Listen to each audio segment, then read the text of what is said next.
about, Nvidia. Nvidia runs pretty close to about 100% return on equity. 80 to 100% is what they'll finish the 23 year with, roughly something around there. And if you look at Microsoft, if you look at Google, they don't run that high return on equity. They run about 30% return on equity.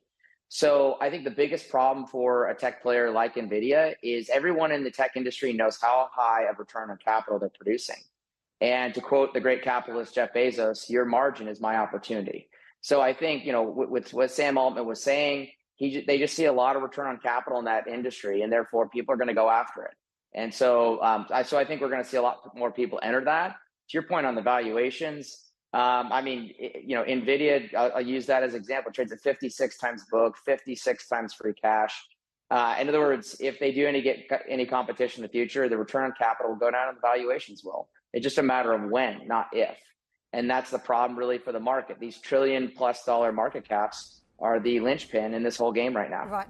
Cole, we've got another flash crossing the wires around the OpenAI story, and this is from Sam Altman himself saying he's looking forward to returning to OpenAI and building on our strong partnership with Microsoft. Again, a nod to perhaps changing fortunes here, because the latest news flow we had was that Altman was going to be joining Microsoft. Now, Satya Nadella just out on the wire saying, Sam, Greg and I have talked and agreed they have a key role to play along with the OpenAI leadership team. Greg Brockman on Altman returning as OpenAI's CEO says, we'll come back stronger and more unified than ever. This is all just crossing the wire. So Satya Nadella, I think this is key here, talking about his conversations with Sam and Greg, saying they've talked, they've agreed, they have a key role to play alongside the OpenAI leadership team. So, Cole, I think the market has been moving so aggressively on this story. They've been looking at Microsoft stock. They're looking at the fact that the company had put so many chips on the OpenAI story, and we're quickly trying to grapple with the changes here and bringing Sam on board along with some of his team. Now it seems as though perhaps there might be a reversal taking place here. How are you thinking about what's taken place at OpenAI? Yeah, I actually think a lot about the soft power that Microsoft's exerting. That, to your point, think of the whiplash of the last week in this discussion. The idea that Microsoft is not exerting their force on what's supposed to be a major growth part of the tech industry just seems foolish. So I think if I'm Lena Khan sitting at the FTC, I'm watching this whole saga, looking and saying, well, if OpenAI is going to be a leader in what we do in generative AI and things of that nature, it looks impossible that a monopoly will not be involved with it. And I think that's a big problem for Microsoft. They are leading this discussion front to back.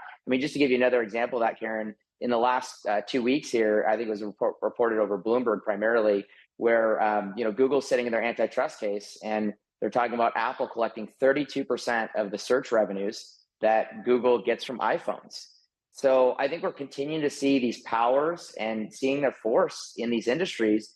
And the question is, are we going to have anything but monopolies in the future? And therefore, what are governments going to do? And I think that's a very dangerous thing for these big players. Cole, is it a signal of too much hype around the AI story that we're so fixated on the Sam Altman fortunes here? Well, here's how I don't think it's necessarily about Sam Altman. I think about it as, if you go to anyone right now, Karen, and you say, hey, what is your optimistic view on AI? Well, they don't really have a pessimistic view. It's all optimistic. It's all very blue sky. That's where business tops out, right? It doesn't top out when you have a lot of problems to solve in the future. So we're in this really blue sky world where no one can really say anything wrong about the future of this industry. And the problem is what things are around the corner that we just don't know, what shortcomings are going to be found, back to the competition question. So I think there's a lot of things that people are not contemplating on that. And it's just like, think back to 3 years ago. No one would have sat down and said, gosh, we're going to have the craziest rise in rates we've ever seen. We're going to destroy certain parts of the developed world's bond market. No one would have made that case. But in reality, that's the world we live in.